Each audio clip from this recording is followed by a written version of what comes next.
The Adams is one of the most common and most well-known mayfly patterns today. It is often tied in the classical Catskill dry fly style. However here, I will tie a more modern parachute variation. The parachute floats well in fast, rough water and is stable and delicate on slow-moving, calmer stretches. However, its most redeeming quality may just be how easily you can see the brightly colored post against the dark surface of the water. This fly is a fan favorite for good reason. For a hook, I'll be using a standard dry fly in a size 16, in this case a Daiichi 1180. Firmly secure your hook within your tying vise, ensuring that the point is buried within the vise jaws. For thread, I'll be using Danville's 70 denier in gray.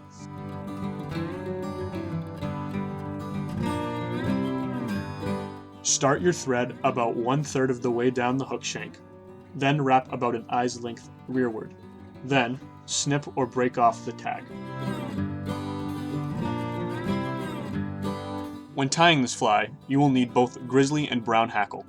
For the tail, turn the capes over, and from each, select a large feather from the top portion. These feathers tend to have long, resilient fibers that are perfect for tailing. Take one of these feathers and splay the fibers towards the butt so they stand straight up. Then, take between 5 and 10 fibers between your thumb and forefinger and pull straight outwards. This keeps the tips of the fibers relatively even. However, if they do become uneven, reorient them by holding lightly and gently tapping the butts. You should end up with a small clump like this. Take this clump and place it on the hook shank and secure with one loose wrap. This is a convenient storage place for it while we prepare the grizzly hackle. Repeat the same procedure for the grizzly. Splay, select, reorient, and transfer. Take the grizzly clump and align its tips with the tips of the brown clump. Then, undo the temporary wrap and measure to create a tail 1 shank in length. Transfer and secure, beginning with a pinch wrap. Then, wrap rearward until just before the bend. Tying it in this manner, from front to back, ensures that the tail fibers stay together and do not flare.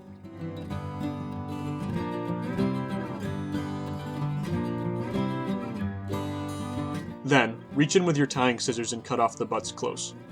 It seems here I accidentally managed to cut off a tail fiber, but that's not a big deal, especially because of its placement on top of the clump. Next, select a posting material. I like to use these foam cylinders, but Bucktail and Poly Pro also work well. These are available in a variety of sizes, and for a 16, I've found that the 1/16 works well. Take the post, and on one end, cut off at an angle. This will help to create a smooth transition from post to shank when tying in. Move your thread up to about the 60% point on the hook shank, and then tie in the post at the end of the angle cut, and then wrap backwards. This is easier to do than starting at the fragile point, and because the post is quite compressible, it won't add any extra bulk to the back side of the fly. Use your other hand for support as you begin to wrap.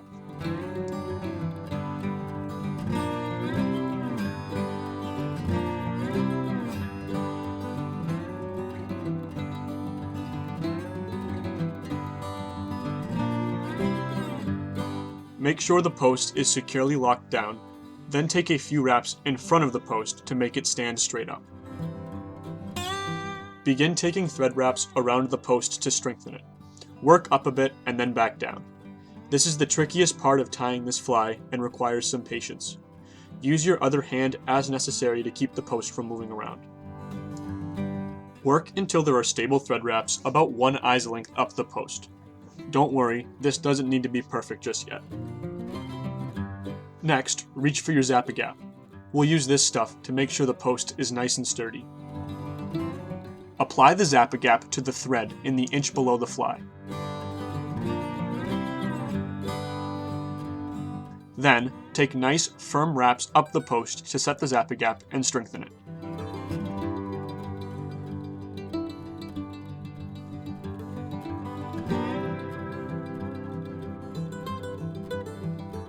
It should now be just as easy to wrap around the post as the hook shank. Finish by taking an extra couple wraps on the hook. Take the hackle back out, and from both the brown and grizzly capes, select a feather in size 16. I like to use a hackle gauge to ensure that the sizing is correct.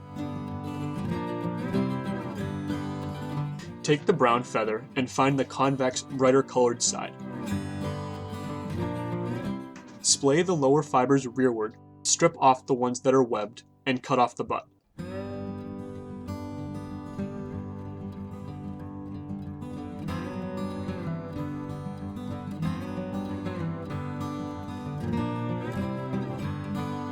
Then, from the top portion, pull off an additional 1/8 of an inch or so of fibers. This will aid proper wrapping later on.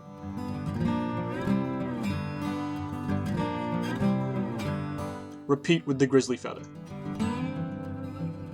Take the 2 feathers and align them for tie-in.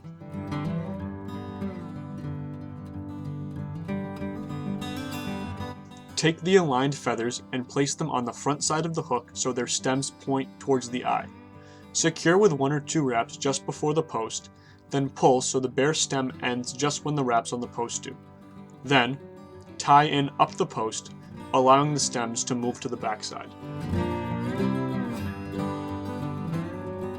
Check to ensure that the hackle will wrap shiny side up, with the bare, stripped stem from the last step the first part of the feather to touch the post. If so, cut off the stems close. Next, we create the body of the fly using dubbing.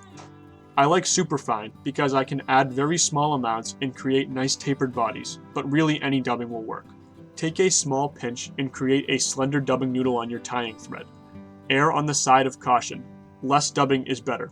More can always be added. Wrap rearwards so the dubbing begins right at the base of the tail, then wrap upwards, creating a nice tapered body that swells around the post. Add more dubbing as necessary.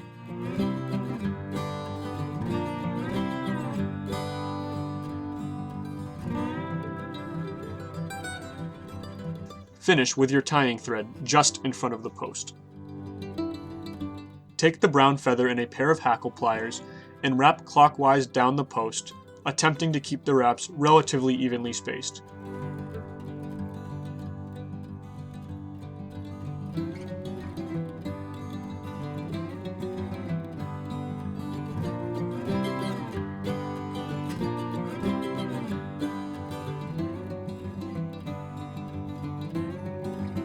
Make 5 or 6 wraps, then tie off with a single thread wrap.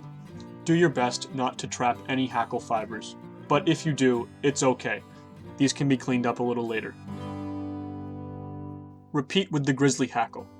Use discretion when deciding how many wraps to make. Enough to just pepper the brown, but not too many to overwhelm it.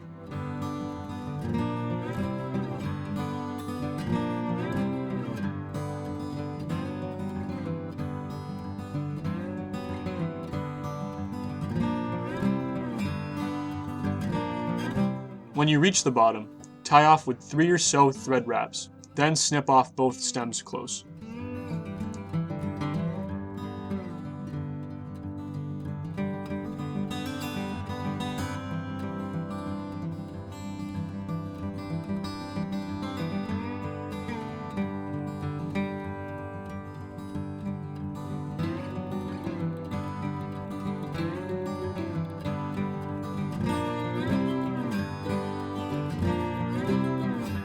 Then, cut the post to size and perform a 4-turn whip finish around the post, trying not to catch any hackle fibers in the process.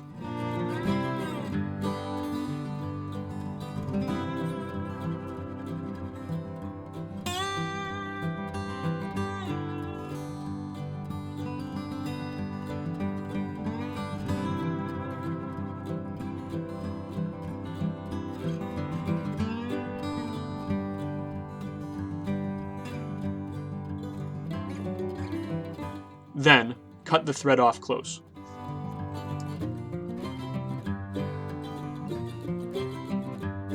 Then, clean up the fly as best you can, cutting off any stray fibers that were caught during the wrapping of the hackle or when whip finishing.